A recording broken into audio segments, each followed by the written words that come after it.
Assalamu alaikum and welcome to Perspective. We'll be talking about the letters of the former chief of PTI and of course his letters that have gone to the COS, of course his reaction to it. What do we see as far as the future of the political process with regard to the opposition is concerned in the light of these letters? What are they aiming to do? What are they targeting?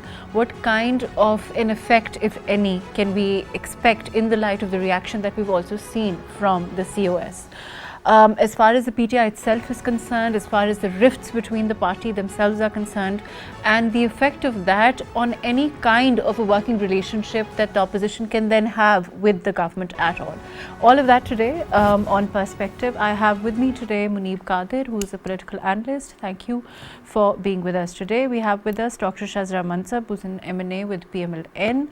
Ali Rashid, who's spokesperson Sindh government. Thank you for joining us. We'll also have other guests during the course of the program. I want to start with Muneeb. Muneeb, we know the letters, there have been about 3, and we've also seen the reaction as far as the COS is concerned. He's categorically said that he hasn't received any, but if he does, he will forward them to the Prime Minister. We've also seen that there has been no political statement that has come, of a political nature. There's a clear, it seems at this time, a demarcation as far as the forces are concerned. A stepping back, as it were, from making any kind of, a statement, any kind of a gesture on the political front. How do you look at things at this time, considering that there seems to be, a clear line that the COS also and the forces want to draw between the political and, of course, their role as, of course, the leader of the armed forces? It's absolutely appalling and disgraceful the way that the PTI founder is trying to drag, the armed forces into politics, and it's not. There's nothing new about it.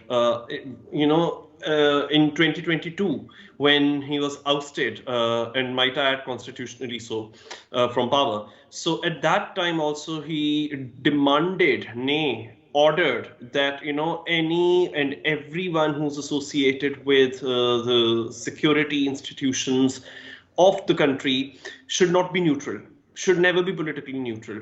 And he kept on deriding anybody who claimed to be neutral, and he is holding steadfast onto that narrative even to this very day, when he has written 3 letters already to the army chief now, and embarrassingly so for him, not just that he hasn't received any response or reaction to those letters, but even the army chief has stated, as you've rightly said, that he hasn't received any letters. And if he were to receive any letters, he would send those to the Prime Minister, because this is the Prime Minister's domain, and it's not the domain of the armed forces of the country. So it's very unfortunate the way that the founder of the opposition party is trying to have recourse to unconstitutional means, and is trying to draw institutions into his own unconstitutional political tactics. I'm just glad that it's not working out. I'm glad that the separation of powers, which are so important for any healthy functioning constitutional democracy, given so much respect by those who are currently in charge, both of our armed forces as well as the government. And I hope and I wish and I'm sure that it shall remain that way. And it's just bad news for the PTI founder. Nobody else, anybody who is a constitutionalist would be glad about, these developments.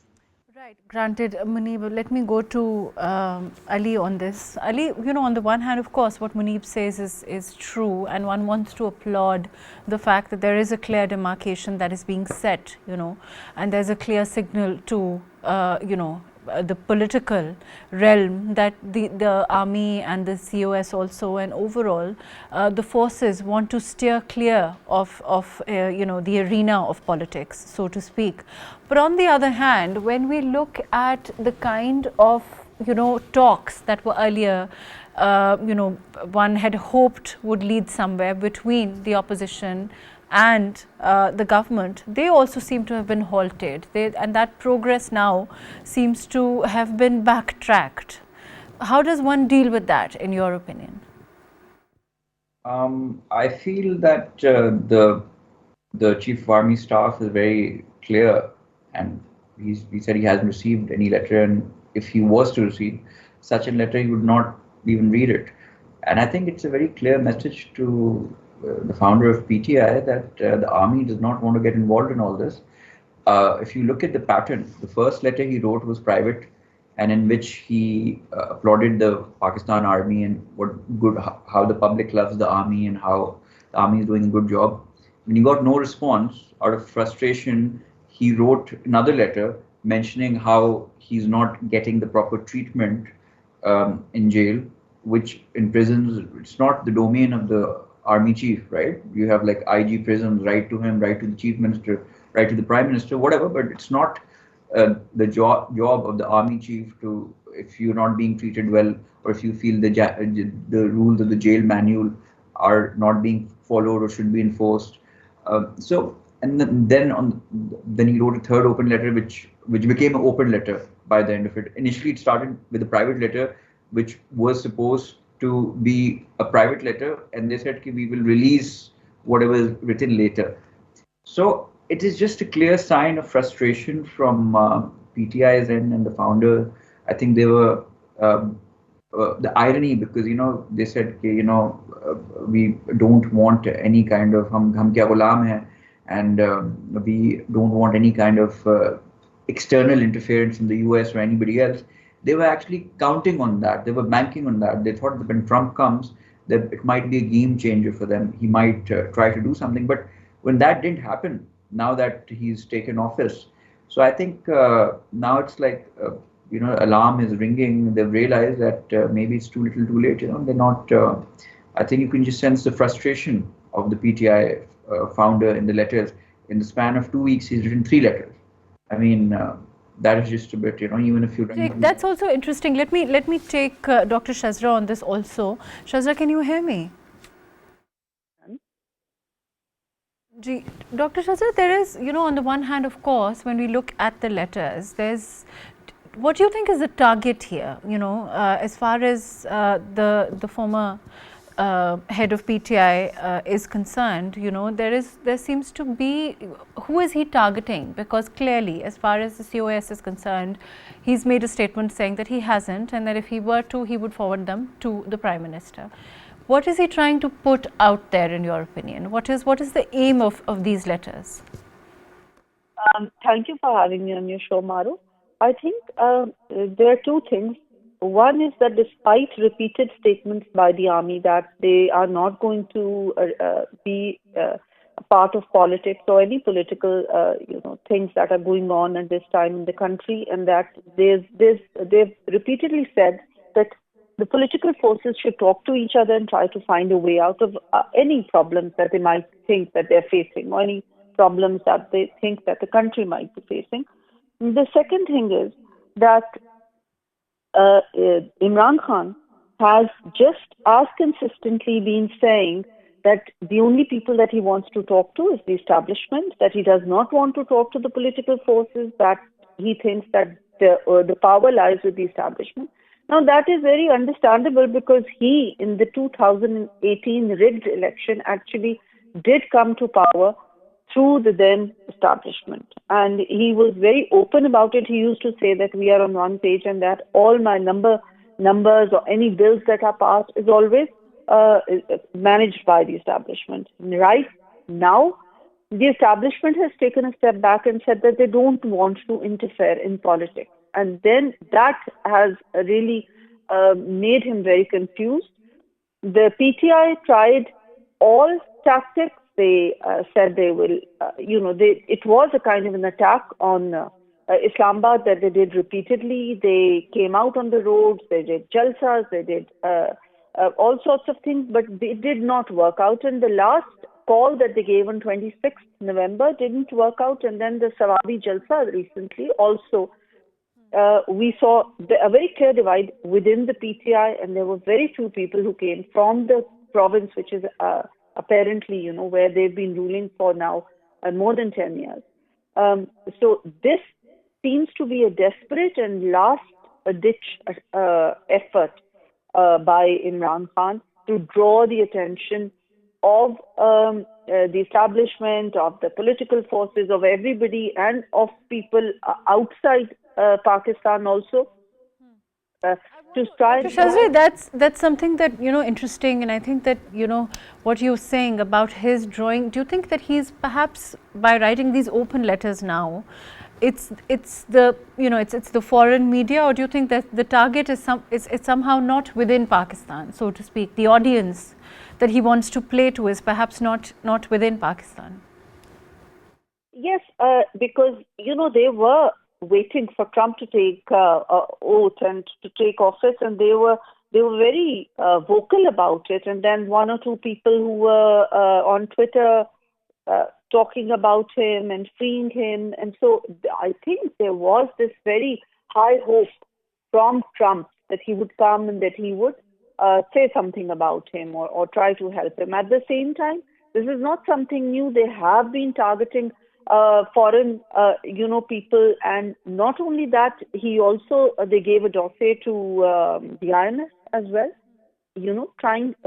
Saying all of this, which is the internal matter for Pakistan. This is not something to be put out there for outside people. So at the one time when they say that they do not want foreign interference, at the same time, simultaneously, they are, I think, vying for attention of foreign countries or foreign, media as well, to try and get attention, to try and at least evoke some kind of a response from perhaps Trump or perhaps other people from the foreign media.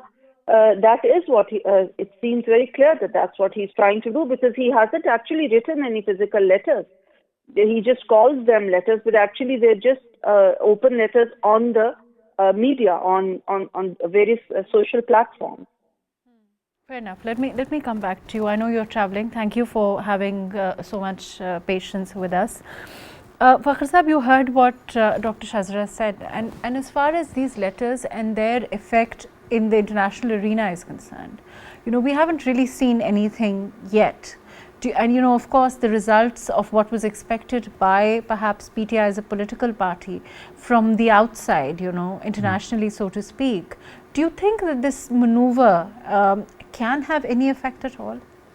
Actually, PTI people are high hopes, especially from the Donald Trump first, I think so. When he was elected in November, and they were waiting till the 20th of January, and after that, all the scenario and the people, our viewers also know about that. They were expecting that might be possible that Donald Trump, or might be possible the State Department, some kind of an intervention, some kind of stick remarks about this situation which is going on in Pakistan. But I think so. All these things are failed, I think. So their expectations are, I think so, failed So these letters now in the arena or on record, why is he trying to put these letters on record, in your opinion? Yeah, it's very important. Actually, these open letters are, of course, the Pakistani media are talking about that. The international media are talking about that. So many print media and the people are writing articles on these letters. I think so. This is very important. And as we know, 2 or 3 days ago, the IMF delegation was here in Islamabad. They sent the dossier and they sent them the letter as well. Because we are going for the review. For the review program with the IMF, and they also expecting from America, from IMF, from everywhere. I think so, and they are trying for those things. But I think so they are failed. Let me include Muneeb in this. Muneeb, if you heard what Fakhar Yousafzai is saying. If the international, if it's indeed a conversation in the international media, as it is in the domestic, if people are talking about it, do you think that's the target? Do you think it's a ploy to remain relevant? Of course, the negotiations having been failed, is that what it is? And is it successful in your opinion? Oh. The PTI founder, and it's not just him, but his whole party, and the main characters in his party, be that Dr. Shabazz Gill or Zulfi Bukhari, most of whom are now absconders and fugitives from justice, and they've run away from the country. They are very attention hungry people. So any kind of attention, any publicity is what they are yearning for, and they can go to any extent to grab that publicity. So they would even spend low. As a political party, as a political party and him being head of a political party, do you think that that ploy, is it's garnering the kind of attention that he wants as himself, as far as the former Prime Minister himself is concerned? I mean, that kind of success is relative. So, in the terms of social media or creating noise on social media, yes, there I do think that they are able to grab eyeballs. But if that does not translate into anything significant in practical terms, then the PTI founder is failing. And how? Not only that, he also tried to sabotage the recent meeting of the Judicial Commission of Pakistan, failed at that. Tried creating havoc recently with regards to the Champion Trophy, failed at that. We've recently had a very successful visit from the Turkish president, and so things are going on smoothly. And his biggest disappointment, as Fakhar has also just mentioned right now, is that he was banking too much upon the incoming US administration. But turns out, quite predictably so, that they've got bigger fish to fry. And that is why the attention is not drawn to the PTI founder or anybody related to him, and it shall not be drawn because the incoming US administration seems quite interested that insofar as their interests or their relations in our particular region are concerned, they want to keep relations cordial with Pakistan and the incumbent government of Pakistan. So what's happened in the past stays in the past. And I think that, the Trump administration is pragmatic enough to realize that. And they are least interested in what government we used to have before April 2022. So if they try to, make their old pictures resurface on social media and circulate those pictures, oh, look, when our PTI founder was the prime minister, he met Donald Trump. Well, this is what happens. The world moves forward. Nobody looks back. The world keeps on turning, and it doesn't stop just because a certain person isn't the prime minister anymore. He's been ousted, as I've also previously mentioned, constitutionally, democratically, in accordance with a vote of no confidence, which was held in the National Assembly. So, I mean, tough luck for him. No, I don't think that he's succeeding in his machinations. Muneeb, I have to go to Ali also, but as far as these, let me come back to you. Ali, as far as the international arena is concerned, we've seen a policy as far as Donald Trump is concerned, which seems to be to say, to sum it up, America first. We also see so much going on as far on the US front, as far as the tariffs are concerned, as far as his emerging policy with regard to other states, Canada, for example, Mexico. There's so much going on, really. So, in that sense, like I said to Muneeb, it seems to be his ploy at this time, does it not, to remain relevant on the international scene? Because, like Fakhar Sahab here said, if the international media is talking about it, then it continues to remain some sort of a news, right? Absolutely. I totally agree with you. And I would like to add here, because you see, here, the PTI has engaged a lot of US lobby firms to lobby for them, and this is actually giving them the meat, the kind of news they need to play with. So when you're actually paying such exuberant amounts of US dollars as the fees for these expensive lobby firms, so you need to give them something, right? If they don't have news to play with, like recently I was just reading that some congressman was saying that he's going to pass some act or some resolution regarding any a Pak army official or anybody from the government who was instrumental in holding Imran Khan in custody will be not allowed to be, won't be allowed to travel to the US. This will never happen, but I'm just saying, just to stay relevant, they have this kind of news which they can just when now the congressmen, whoever the lobby firm is engaging, is doing his job. He's coming onto media and he's saying things. He's on different social media platforms. He's also putting like pro Imran Khan tweets. But that being said, I think it's all part of a bigger, larger game the PTI wants to play now that they have exhausted all their options. Because before Trump took office or took oath, you could see the kind of PTI didn't want to really talk much, but they were showing a lot of attitude. Now they're very desperate to talk. They just want to get this thing to a logical conclusion. And I think Imran Khan's realized that I need to come out now. I've been in for too long, and it's just not working out, because whatever option he had, he has exhausted all of them. I think now he's just trying to keep relevant. Muneeb, as far as lawyers are concerned, there have also been allegations against some of the leaders of the PTI as a party. What is behind this? And we've also, of course, seen a lot of changes that the former Prime Minister himself has made as far as different leaders are concerned. As far as PTI as a political party and the leadership that is outside at this time is concerned. How do you look at those changes? Well, PTI is actually, and I'm not exaggerating, I've actually got facts to back my statement, but it might sound like a sweeping statement. PTI is really falling apart. Now, just recently, they ousted Sher Marwat from their party. The party is divided into factions. Too many contradictions in the narratives coming in from PTI leaders who are now, officially the spokesperson of the party in the absence of more than a year of the PTI founder himself. So not only that, PTI is externally trying to create ruckus and divisions among people and other political players, but internally as well, they are so divided that they can no longer speak with one single voice.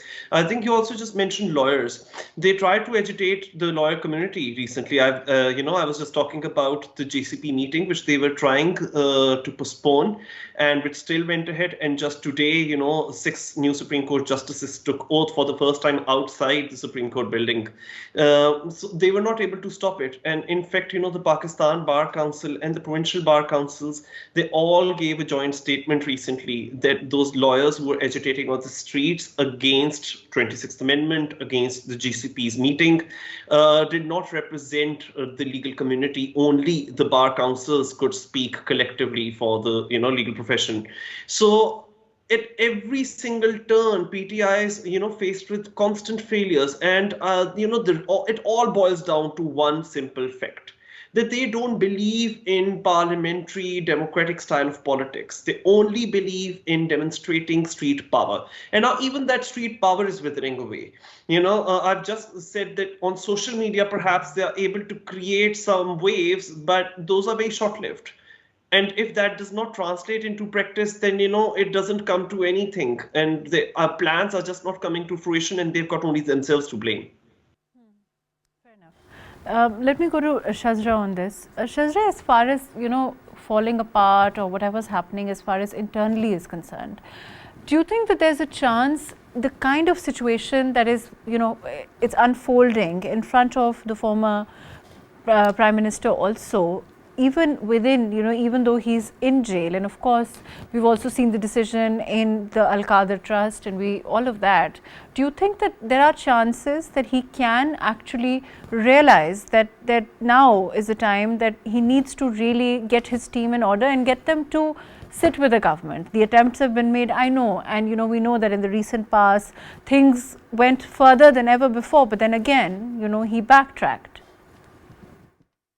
I think that it seems very difficult that he will realize, because his personality is like that, and this is not the first time that he has done it. I think that he is a narcissistic person who wants his team all a cult who worships him rather than a political party with democratic norms in it. So he just chooses whoever he wants, he removes whoever he wants, he chooses, and he has no qualms in removing people who have been with him, for example, since the inception of the party, who've been loyal to him, who've stood by him, and then he just removes them for one pretext or another. And the recent example we can see in him removing Sher Marwat, who, even though he belongs to the party, I think that he's very... But Shezra, there was, there's this belief that the PTI leaders have from time to time expressed those that have left the party also, that there is the former Prime Minister believes that he himself is PTI. Do you think that kind of sole leadership can sustain the party at this time? Well, as we have repeatedly been saying on your program also, that the party has been unraveling. It's right there. This thing has unfolded right before us. Not only are there this Alima Khan and Bushra Khan group, there are also the lawyers group and the old guard who used to be with him, the political group. So it is divided into so many groups, and I don't think that it will be very difficult for the party to converge again and unite again. And as far as the talks are concerned that you're talking about, that was clearly just a ruse. They were not serious about, the PTI was not serious about those talks, because they, first of all, would not give the written chart of demands that was asked of them. They took a long time, and then they said that now we've given this demand, just tell us yes or no. They did not even come and sit in the the committee to take an answer. Do you think it was a target to put the government under pressure that failed, maybe? Yes, absolutely. It was, again, they did not know what else to do. So they thought that this might be for now, just to sort of bide time, the only thing for them to do. And the second thing was for them that they just wanted to put pressure, just wanted to, make these demands and then just say, okay, give us a yes or no answer, which is not the way that talks go forward between political forces. There is so much that both or all the stakeholders have to do to give in some things and to take, back some things, to go forward with others. So that was Shezra, do you think, I know that you have limited time, so my last question to you, do you think that the COS has clearly underlined the policy as far as the armed forces are concerned and as far as the establishment is concerned, that they will not interfere in any part, or of course that has always been the rule in the political process in the past, like the former Prime Minister is perhaps he's seen during the earlier years? Yes, I think that since coming into power, the COAS has repeatedly, through their ISPR, has been repeatedly, number one, saying that they are not going to take part in any of the political activities or any political process that goes on. Secondly, at the lunch yesterday, where I was also present, and there were a few journalists present who asked him this question about the letter, and he, just very firmly said, although it was said in a lighter manner, but very firmly he said that, he's not going to become part of that process. He's not going to look at any letters. He's not going to read them. He's not going to, and he said, I'll send the letter to the Prime Minister if I receive one. So that is a very clear indication and a very clear answer to Imran Khan, that this kind of an interaction that he's been wanting for so long, and he's been trying in so many ways, even when the COAS came to KP to talk about the law and order situation, the PTI wanted to make it as if they had been talking about them and their condition right now. So it's very clear, the establishment has made it very clear, the army has made it very clear that they are not going to engage in any political talks or become part of any political process at all. And I think that at last, I think Imran Khan should take that no as a no and think of other ways of engaging with the political process, with the democratic process of the country that he talks about so much, but it's very clear that he does not want to become part of. Fair enough. Thank you so much, Shezra. Thank you for joining us. Ji, Fakhar Saab, you've heard what Shezra is saying. You've also, seen as far as Muneeb is saying and Muhammad Ali Rashid, that, there seems to be this inability for the PTI as a political party to function at this time without the former Prime Minister.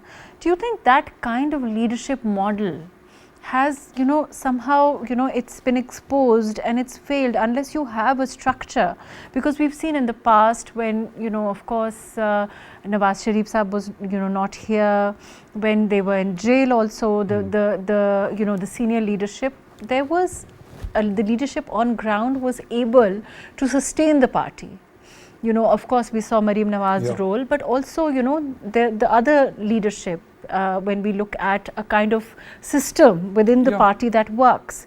So this kind of a system has clearly failed, where there is only expected to be that one-man show, right?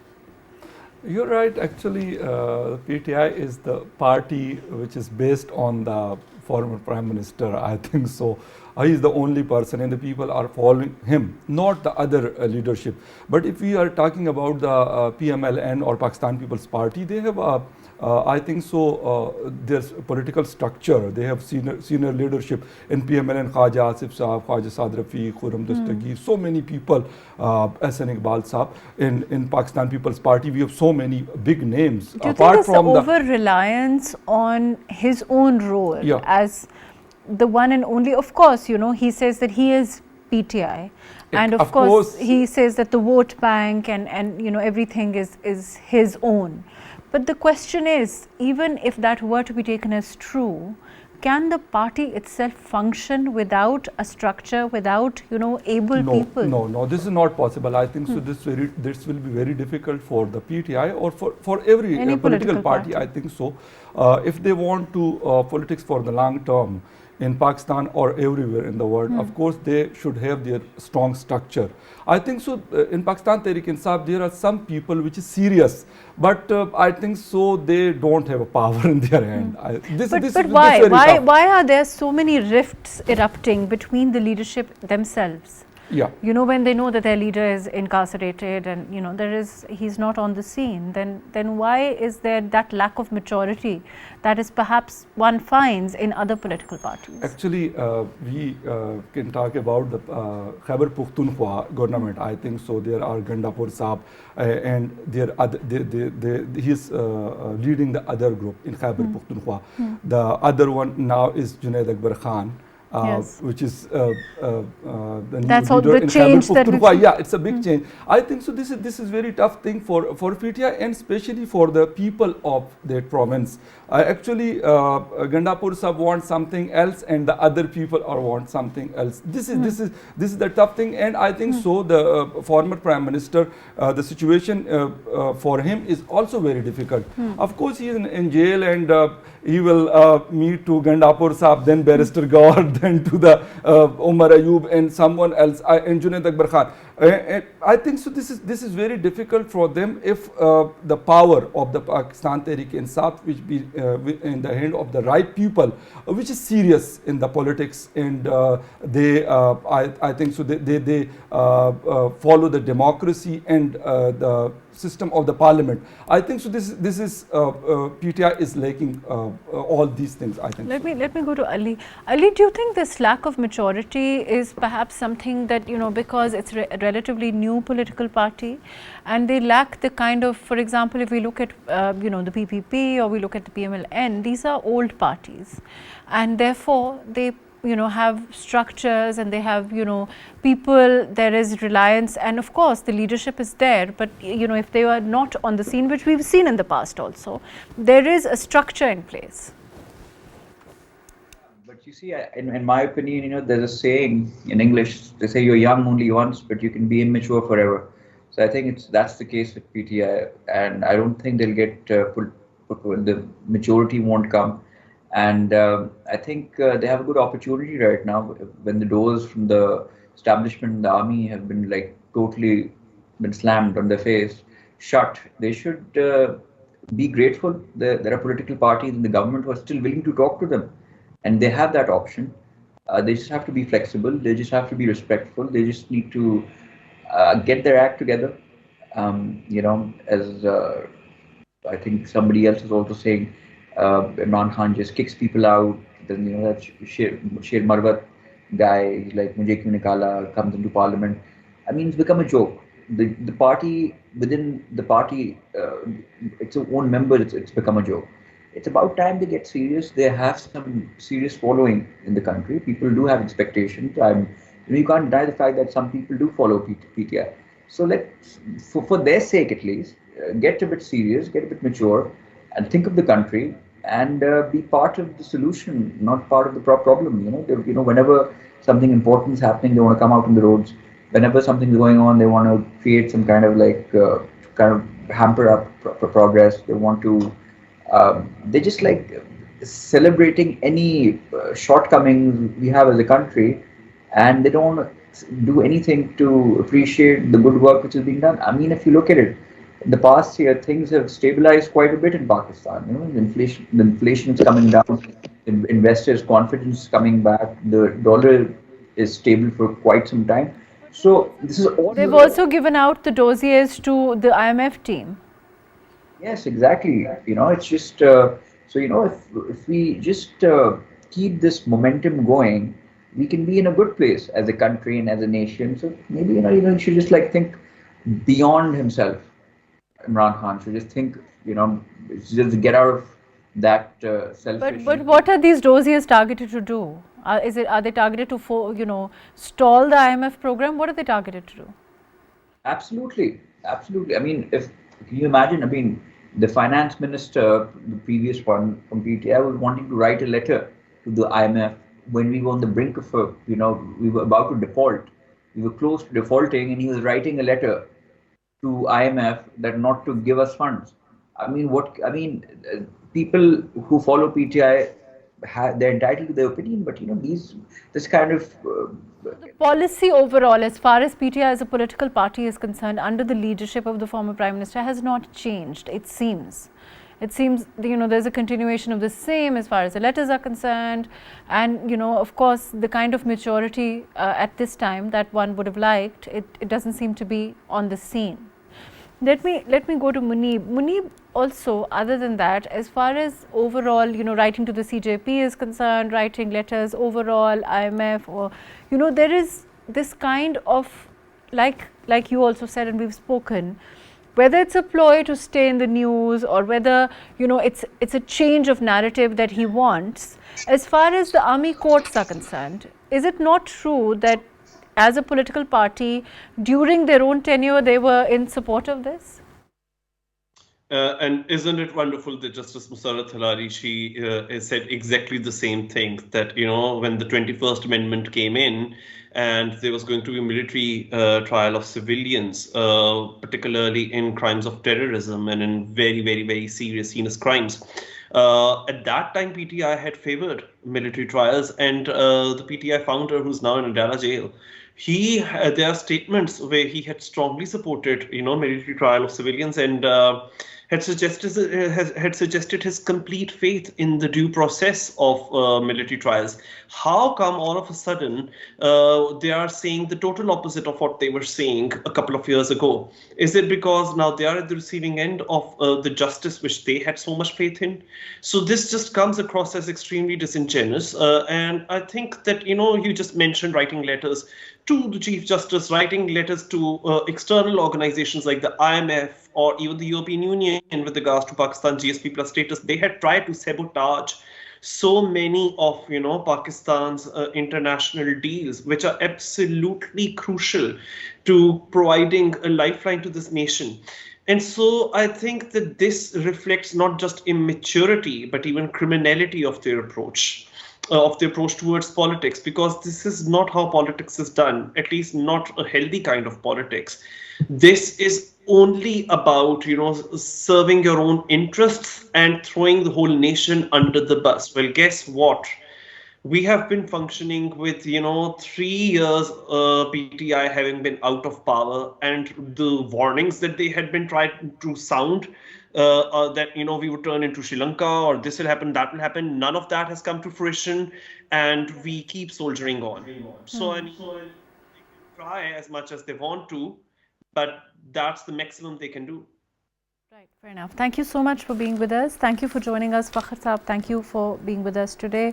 Muneeb Qadir, thank you for joining us. Ali Rashid, thank you for your time. Dr. Shezra Mansab, thank you for being with us. Overall, of course, at this time, perhaps it's a time of reflection for the PTI as a political party and their ability to retain their coherent structure. When we see a lot of fragmentation, we see a lot of fights, a lot of conflicts erupting within the party itself, and also overall perhaps a rethink in the kind of opposition that we see at play at this time. Whether it's about writing letters or whether it's about giving dossiers to the IMF, which started with the cipher, perhaps now is the time for a kind of rethink. Even if they want to make some kind of a footprint on the domestic or the international scene, or they want to have a relationship, they want to be an opposition that the government can, reckon, so to speak. Let's hope that the party overall can move towards that. Thank you so much for joining us today on Perspective.